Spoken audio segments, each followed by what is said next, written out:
Es como cuando me refiero a la masturbación como el autoamor. No hay manera de que el tener sexo con alguien pueda ser una masturbación, a menos que sea una muñeca inflable. Pero creo que ni así. ¿Cómo se llamaría el tener sexo con una muñeca inflable? ¿Plastifilia?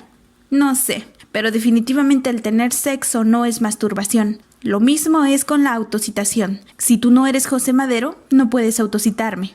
Punto. Solo yo puedo autocitar a José Madero. Y creo que no debo de pedirle permiso a nadie. Digo, mi primer libro está registrado ante el Indautor, dependencia de la SEP, en donde se registrarán obras literarias. Sí, de la literatura. Si rompí alguna regla del autocitarme, seguramente seré notificado y estaré a disposición de la autoridad correspondiente. A lo que uno se arriesga.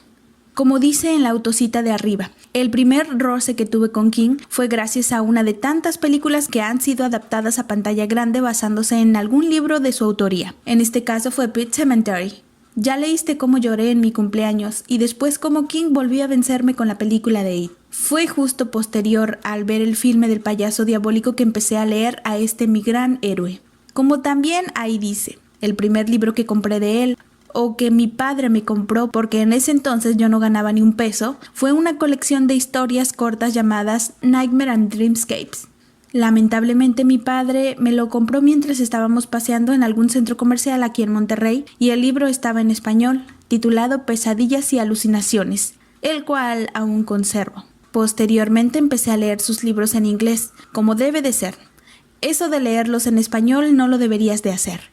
Mucha gente me ha compartido fotos por sus redes sociales sujetando algún libro de King y muchos de ellos tienen libros en español. También me ha tocado que me pregunten o que me sugieran alguno y me mencionan el libro con su nombre en castellano. Obviamente no tengo una idea de cuál se trata.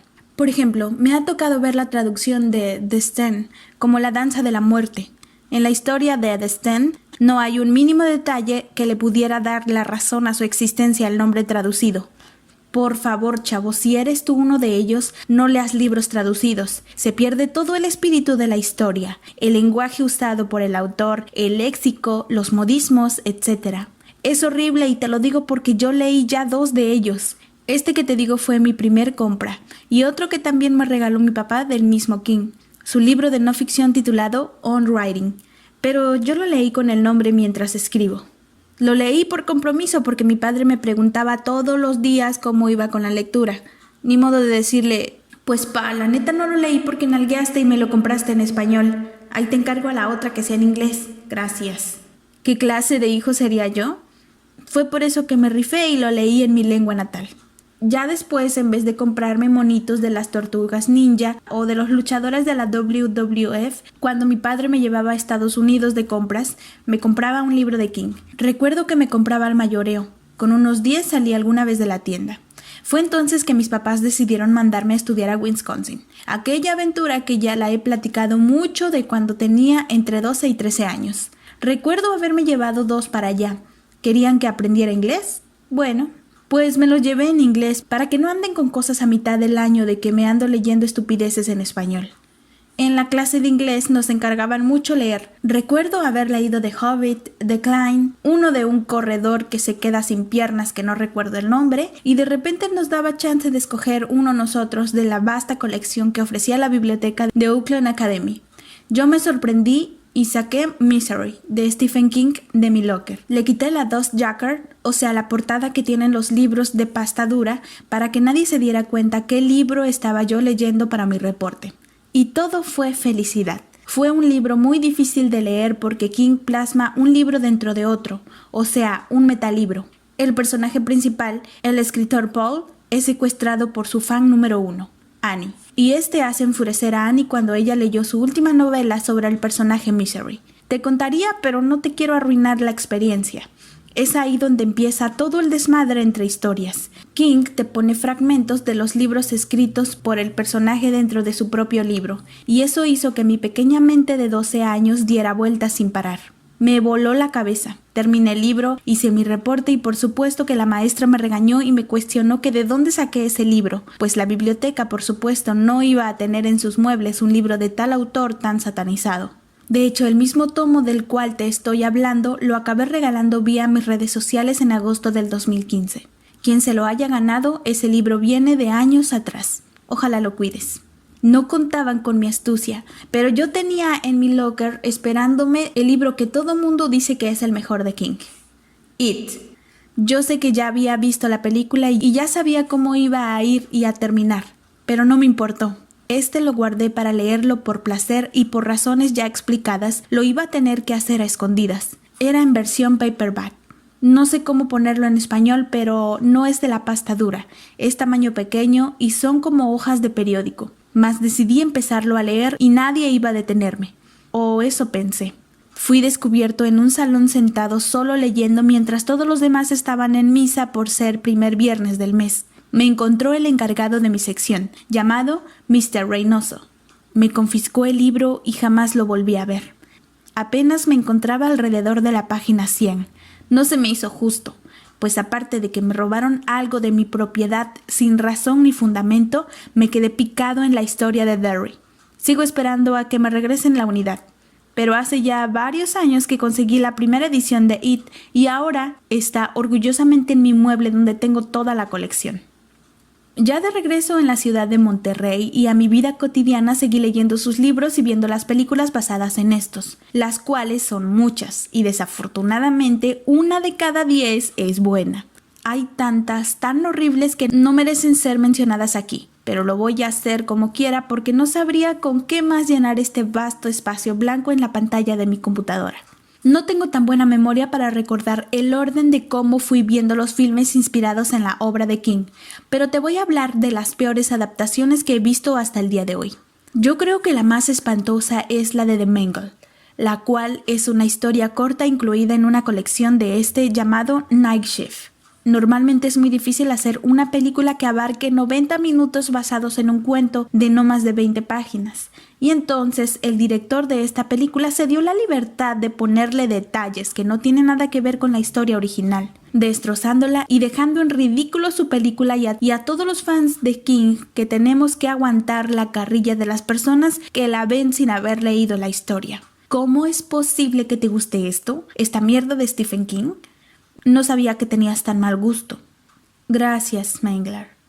Otra película muy mala es Graveyard Fish, también adaptada de un cuento de la misma colección de la anterior. No tengo palabras para describir lo horripilante que está la película.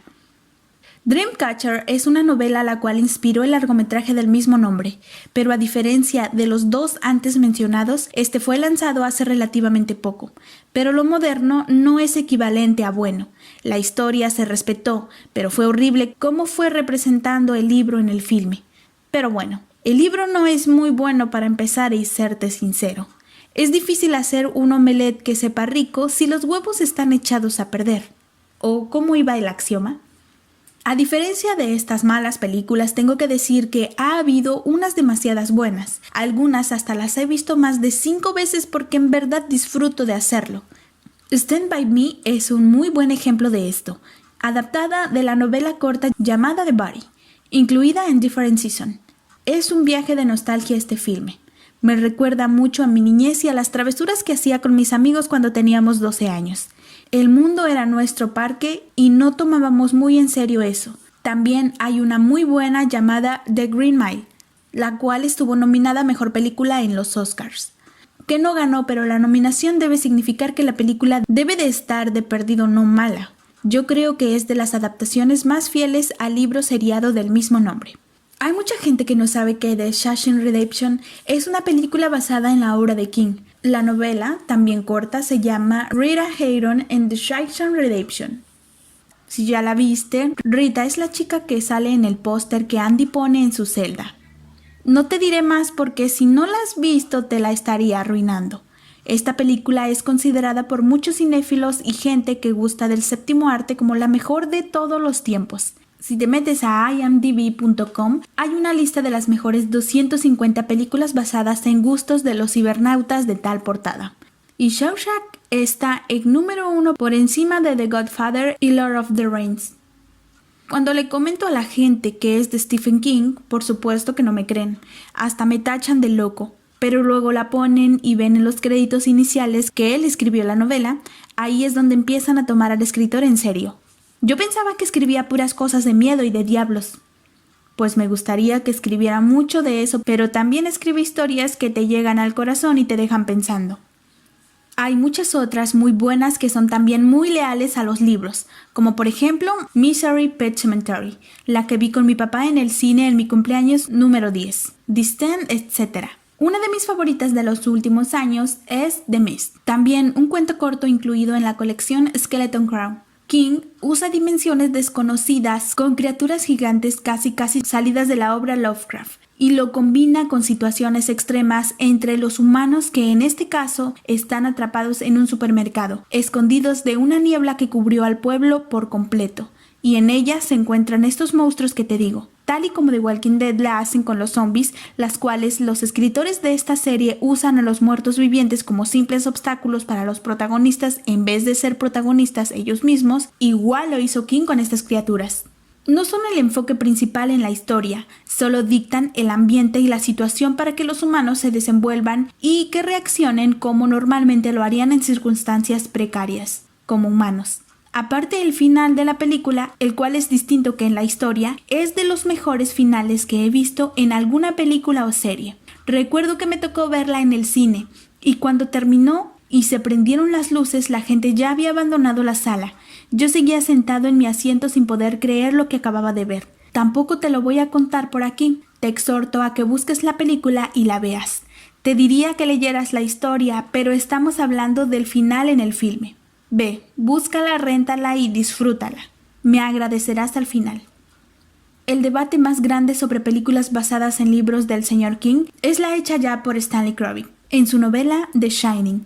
No voy a ser ese cabrón que te diga, yo leí el libro antes de ver la peli. Esta fue lanzada en el año que nací. Me enteré de la existencia de King 10 años después y te voy a ser sincero, el libro lo leí más o menos en el 2006. Obviamente que vi la película muchísimo antes de leerlo y desde que tuve las dos referencias tomé una decisión sobre cuál se me hacía mejor. Y la sorpresa es que me gustó más la película que el libro de King. Hay muchos rumores detrás de esta producción. Lo que sé es que King escribió un libro para Kubrick, pero este fue rechazado hasta con mofas. Fue ahí que Kubrick decidió escribir su propio guión y estaba tan convencido en hacer esta película de horror que decidió pagar los derechos por The Shining para no tener problemas con el autor, aunque decidió cambiar mucho el rumbo de la historia y hasta detalles de peso en ella. Solo que se metería en problemas legales si no lo hacía con permiso. Dicen que hasta ahí llegó la influencia de King en este filme, dar el permiso.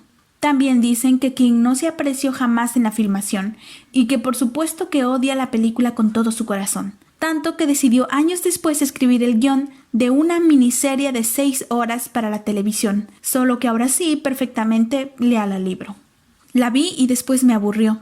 No es que prefiera a Kubrick que a King, pero en cuanto a The Shining en especial, sí prefiero la visión del cineasta a la del autor, aunque no sea la original. Para mí la gran diferencia recae en que la obra original, el libro, por si no me has estado poniendo atención, depende mucho de elementos sobrenaturales. Yo sé que en la película también está presente el poder mental de telepatía que tiene el hijo del personaje de Jack Nicholson, pero en esta, la explicación del por qué Jack Torrance, nombre del personaje principal, se volvió un monstruo que trata de matar a su familia recae simplemente en que perdió la razón entre tanta soledad, alcoholismo y su bloqueo mental como escritor.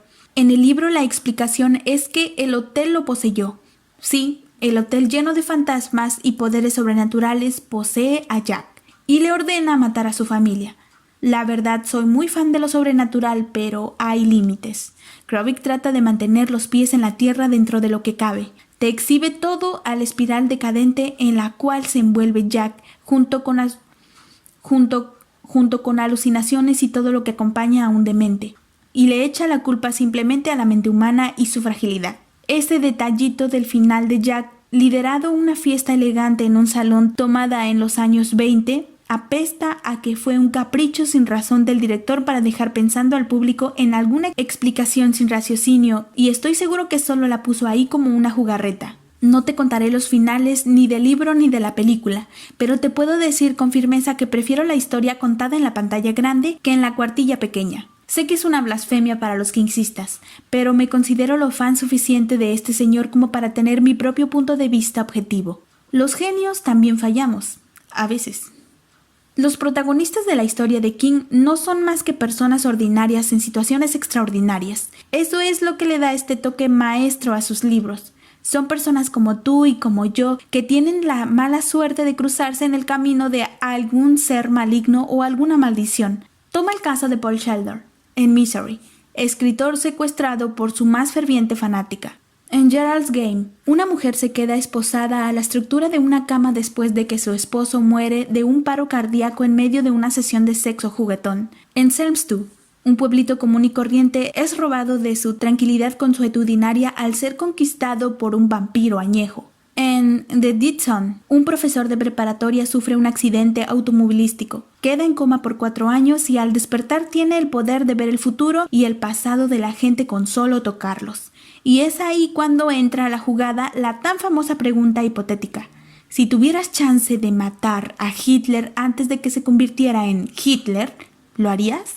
Te podría seguir nombrando ejemplos, pero no estoy aquí para eso. Simplemente quiero darte a entender la genialidad de poner personas por las cuales no darías ni un peso en situaciones adversas y que tienen que sacar la humanidad de cada quien tiene en su haber para salir adelante o para no hundirse tanto en el abismo. Es importante mencionar la habilidad de King en hacer que sus personajes principales, que son femeninos, se sientan totalmente naturales. Aparte de que él es maestro del desarrollo del personaje y de la escritura descriptiva, te hace pensar que las mujeres que en veces protagonizan sus historias fueron escritas por una mujer, pero solo falta un vistazo a la portada del libro para saber quién es la mente detrás de. El trabajo que hizo en Carrie, Gerald's Game, Dolores, Rose y Lindsay Story, dudo mucho que cualquier otro autor lo pueda lograr. Ser un hombre y tener identificado todo el sentir de una mujer junto a su personalidad, manera de pensar y actuar es simplemente para alabarse. Tampoco te voy a inventar que nunca he dejado de leer los libros de King. Tengo 35 años. Si la empecé a leer alrededor de los 12 años, eso dicta que tengo 23 años siendo algún tipo de seguidor. Pero no quiero decir que nunca paré. Sí, el señor ha escrito más de 60 novelas, las cuales no dan para una lectura ininterrumpida de más de 2 décadas. Saliendo de mi adolescencia empecé a dejar a King poco a poco, encontrando a otros autores o nuevos intereses en el mundo. Aparte fue alrededor del tiempo en el que sufrió un terrible accidente, al ser atropellado por un conductor ebrio mientras tomaba una caminata. Se podría decir entonces que lo abandoné en su peor momento, su lecho de muerte, de la cual afortunadamente salió con vida. Lo bueno es que recuerdo exactamente cómo fue que regresé de nuevo al mundo King.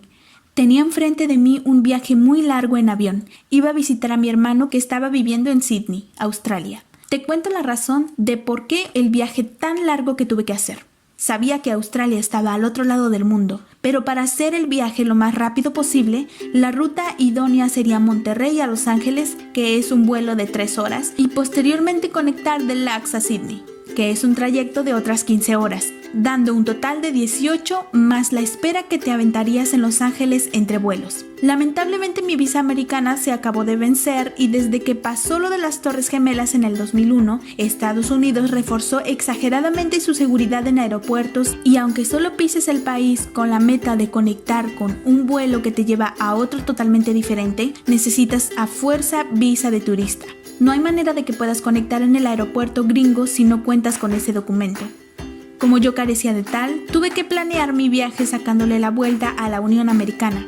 Cálate, Monterrey DF, 1 hora y media. DF Santiago de Chile, 8 horas.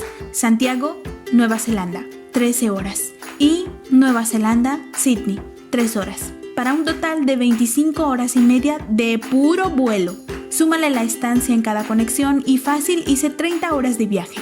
El viaje redondo me costó más de $4,000 y me acabé todos mis ahorros en tan solo pagar eso. Sí me dolió leve, pero valió la pena. Para que más o menos te des una idea de cuándo fue eso, regresé de ese viaje, filmamos el video de cita en el quirófano, entonces fue en el 2005. Es más, recuerdo que yo estando allá, murió el Papa Juan Pablo II.